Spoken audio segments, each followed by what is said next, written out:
देखिए दोस्तों, आपने देखा जो है कि जितनी भी छात्र छात्राएं हैं उनका राय कि 18 वर्ष से हटाकर 21 वर्ष कर दिया गया उनका शादी का उम्र। तो चलिए, इसमें मैडम जी भी हैं और सभी लोग हमारे साथ हैं, टीचर लोग, इनसे भी हम जानेंगे। और चलिए मैडम जी से सबसे पहले हम जानते हैं कि क्या इसमें लड़कियों को लाभ है और क्या दिक्कतें आती थी, बताइए मैम। क्या नाम है आपका? लाभ, मेरा नाम सुमन सिंह है जी। और लाभ तो बहुत अच्छा है। क्या लाभ है?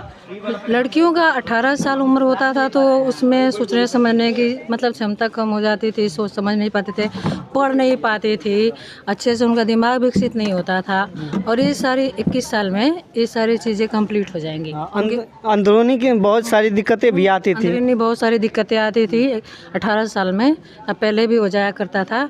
तो अब मतलब बहुत अच्छा होगा लड़कियों के लिए। देखिए, इस पे जितने भी लोग हैं बात नहीं करना चाहते हैं कि इसलिए क्योंकि ये अंदरूनी चीज़ है, लेकिन हम बात करेंगे उस पर कि जितने भी लड़कियां हैं कम उम्र में शादी उनका हो जाता था, लड़के भी कम उम्र में शादी हो जाता था। उनसे अगर बच्चा कोई पैदा होता था तो वो भी कमज़ोर हो जाता था और लड़की भी बीमार पड़ जाती थी, लड़के भी बीमार पड़ जाते थे। होता था कि नहीं? हाँ, दवाई पे चलना या ऑपरेशन होना या सब तमाम तरह की दिक्कतें आती थी।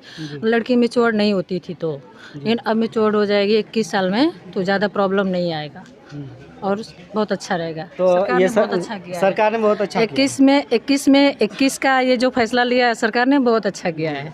पहले तो अगर लड़का जो है कि पैदा होते थे तभी जो वही बाल विवाह हाँ सर। अच्छा, हो जाता था। अब तो उसके बाद फिर पारित किया गया 1929 में, अंग्रेज़ों ने बनाया 1929 में कि अब लड़कियों का शादी जो है कि 15 वर्ष में होगा, है कि नहीं सर? अंग्रेज़ भी हमारे अगर अंग्रेज़ भी हमारे देश पे अगर वो सब राज किए हैं तो हमारे लिए कुछ ऐसे भी नियम वो पारित किए थे कि हमारे लिए सही था, है कि नहीं सर? तो और उसके बाद 78 में आके फिर से पारित हुआ कि 18 वर्ष हो जाएगा कल लड़कियों का उम्र। फिर अब 21 में आया है, मोदी जी 2019 में लाल किले पर से बोले थे कि हम जो है कि अब लड़कियों का उम्र 21 वर्ष कर देंगे।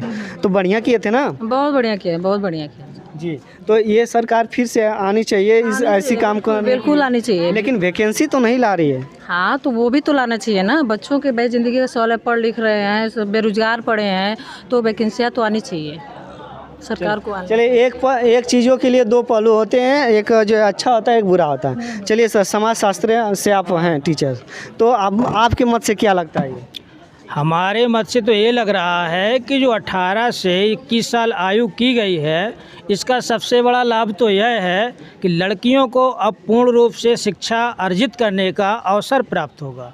जी ठीक, उस अवसर के साथ वो स्वावलंबी बनेंगी। जिसलिए अभी जो समस्या ये आती थी कि जैसे जल्दी शादी होने से पारिवारिक जीवन भी अधिकतर विघटित हो जाते थे, आपसी समझ विकसित नहीं हो पाती थी। इससे जब परिपक्वता की उम्र बढ़ेगी तो समाज में सामंजस्य विकसित होगा और इसका सबसे बड़ा सकारात्मक पक्ष ये रहेगा कि आगे आने वाली जनरेशन पर जो है किसी प्रकार का ये समस्या नहीं होगी कि वो कमज़ोर होगी, उसको सामाजिक मूल और विकास उसको मिलते रहेंगे, उनका विकास होता ही रहेगा। विकास होता रहेगा। तो ये सरकार अच्छा कदम उठाई है। नहीं, ये कदम तो बिल्कुल अच्छा ही है और इससे पहले भी जो सरकारें नहीं हैं, इससे पहले भी इसको हो जाना चाहिए था, क्योंकि हमारे देश में बहुत पहले से बाल विवाह प्रथा ख़त्म हो चुकी थी। लेकिन उसके अभी भी गांव देहात में कहीं ना कहीं थोड़े बहुत अंश दिखाई देते रहे हैं। लेकिन जिस प्रकार से हमारी शिक्षा व्यवस्था में परिवर्तन हुआ है, आधुनिकता में परिवर्तन हुआ है, व्यक्ति की सोच में परिवर्तन हुआ है, उस आधार पर ये बहुत अच्छा कदम है। जी, चलिए, जितने भी लड़कियां हैं सभी लोग एक स्वर में सिर्फ बोलेगा ये कि जो दहेज प्रथा है, जो दहेज दिया जा रहा है, इस पर क्या करेंगी? रोक दिया जाए या नहीं रोक देना चाहिए? चलिए, लोगों का कहना है रोक देना चाहिए। यही वीडियो को समाप्त करते हैं। नमस्कार, जय हिंद।